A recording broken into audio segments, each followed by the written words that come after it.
Bonjour. Pour la deuxième sortie d'Aristide Mono, il continue toujours avec la mission de chacun. Il explique finalement pourquoi Maurice Kamto n'est pas allé aux élections en 2020. Mais on va d'abord suivre un extrait lorsque Maurice Kamto répondait à la question de Duval Fangwa sur la vérité en face. Et il fallait contester tous les marchés de la CAN et tout ce qu'on a imaginé.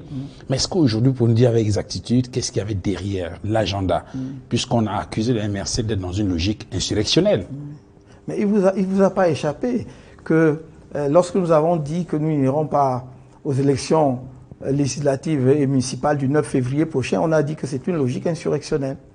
Donc je crois qu'il y a une utilisation assez hasardeuse des mots au Cameroun et les gens préfèrent leur confort. Mais s'ils veulent leur confort politique, il faut qu'ils fassent ce qu'il faut pour avoir le confort politique. Et ce qu'il faut pour avoir le confort politique, c'est régler les problèmes.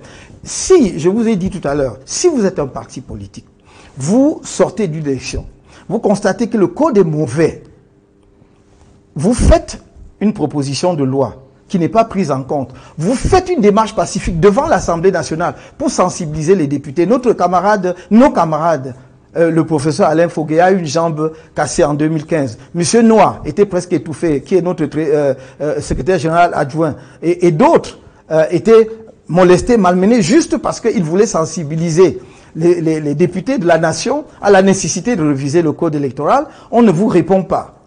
Qu'est-ce qu'on attend? Quel agenda y a-t-il d'autre que de vouloir que l'on modifie le code électoral? Excusez-moi, une minute. Que l'on nous donne des réponses aux deux choses que nous demandons depuis. Et on verra si nous marchons ou si nous appelons à faire, je ne sais pas moi, quelle manifestation. C'est-à-dire, premièrement, régler une fois pour toutes et de bon et sérieusement la crise du Nord-Ouest et du Sud-Ouest et réformer consensuellement le code électoral. Si après ça, vous nous voyez manifester, alors commencez à demander si nous ne sommes pas dans une logique insurrectionnelle ou si nous n'avons pas un agenda caché. Professeur, refaisons un tout petit peu la chronologie. Bien sûr. On organise l'élection présidentielle du 8 octobre 2010. 7 octobre 2018. 7 octobre 2018. Ouais. Au lendemain de cette élection, en tout cas, au lendemain de cette élection, vous annoncez que vous avez tiré penalty et que vous l'avez marqué. Oui. Entre-temps, je crois quelques jours après, vous faites, vous rendez à Addis Abeba. Oui. Et au retour d'Addis Abeba, alors que vous êtes accueilli par une immense foule qui vient vous recevoir justement, vous dites que vous ne marcherez pas sur les cadavres des Camerounais pour aller à Itoudi. Et puis quelques temps après, effectivement, il y a ces marches blanches qui sont organisées contre l'avis de l'autorité administrative qui estime que ces marches peuvent donner lieu à une situation qui porte atteinte à la sécurité ou à la vie des populations. Est-ce qu'il n'y a pas eu un changement de cap? Il n'y a pas de changement de cap. Et on parle souvent de changement de cap dans les actions des hommes politiques à tort. Vous faites bien, merci d'avoir rappelé la chronologie. Et vous avez vu la foule qui est venue m'accueillir à l'aéroport, à mon retour d'Addis Abeba le 19 novembre 2018. Si j'avais été dans une logique insurrectionnelle ou même simplement de perturbation de l'ordre public, j'aurais simplement choisi de faire le tour de la ville de Douala. Ça aurait pris d'autres proportions, je ne l'ai pas fait. Je me suis arrêté au siège et je leur ai dit rentrez chez vous dans la paix. Et comme ils m'aiment bien, ils m'ont écouté, ils sont rentrés chez eux dans la paix. J'ai fait de même lorsqu'on nous a libérés de Konengi et qui sont venus massivement m'accompagner jusqu'à mon domicile. Ils ont attendu jusqu'à ce que je leur dise un mot et je leur ai dit rentrez chez vous dans la paix. Je ne marcherai pas sur le cadavre des Camerounais, sur le sang des Camerounais pour accéder aux fonctions présidentielles. Je suis sur cette ligne. Je vais vous rappeler que lorsque le MRC a été créé en 2012, nous avons choisi, regardez nos documents, dès le départ, changement dans la paix et par les urnes. C'est même écrit sur nos pagnes. Aucun pays, aucun parti politique n'a affiché de façon aussi spectaculaire son attachement à la paix. Même pas le RDPC qui semble se revendiquer être le champion de la paix au Cameroun. Donc, il faut vraiment qu'on rende justice au MRC. Deuxièmement, je vous dis, nous avons déposé des déclarations de manifestations publiques partout sur l'ensemble du territoire. Près d'une centaine, pas une seule. Monsieur Duval, est-ce à dire que la menace à l'ordre public est sur toutes les parties du territoire du Cameroun en même temps, le même jour? En 7 ans, je vous mets au défi de me montrer Combien de fois l'administration a autorisé, enfin pas autorisé, a pris acte de la déclaration de manifestation publique du MRC. Je vous rappelle qu'en 2016, je voulais aller faire un meeting à Berthois, que nous avions préparé depuis un mois. Au départ, le sous-préfet a dit, vous ne pouvez pas faire ça sur la place, la place de fête appartient au RDPC. On a fait profil, appartient au RDPC, pas à l'État, pas à la République, au RDPC.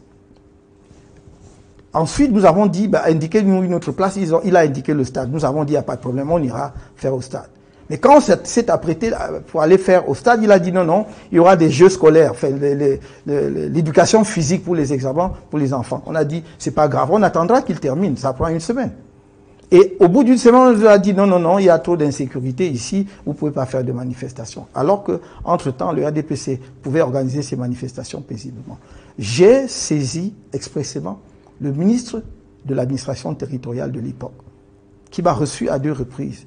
J'ai dit, monsieur le ministre, nous serions reconnaissants d'instruire. Et après, on va écouter le docteur Aristide Mono sur la suite de la mission que chacun devait chercher à accomplir sur la terre.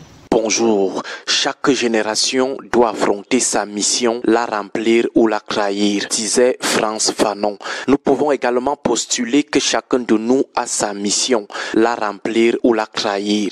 Mais la grosse difficulté à laquelle nous sommes régulièrement confrontés est celle de saisir notre véritable mission. Pourquoi sommes-nous sur Terre? En quoi se résume notre existence? Le savoir est un exercice laborieux parce qu'il faut explorer sa mémoire, sa conscience, ses potentialités et son milieu. Ces 4 éléments permettent d'avoir une idée un peu plus avancée sur le pourquoi de notre présence sur Terre. Malheureusement, beaucoup ne se posent pas cette question. Du coup, ils passent complètement à côté de leur mission parce qu'ils ne la connaissent pas du tout. Ils vivent seulement comme ça. Ceux qui essayent même de connaître leur mission la trahissent, soit parce qu'ils ne veulent pas se donner des moyens de l'accomplir, soit parce qu'ils veulent garder intact leur égoïsme et leur méchanceté.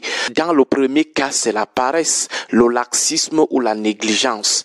Ils ont une idée de leur mission sur Terre, mais refusent de trop réfléchir sur le comment la remplir, refusent de raffermir leur foi ou leur conviction, refusent de se concentrer sur le comment remplir cette mission, refusent de se sacrifier. Ils abandonnent leur combat sur terre prétextant que ça a été au-dessus d'eux. Pourtant, c'est faux.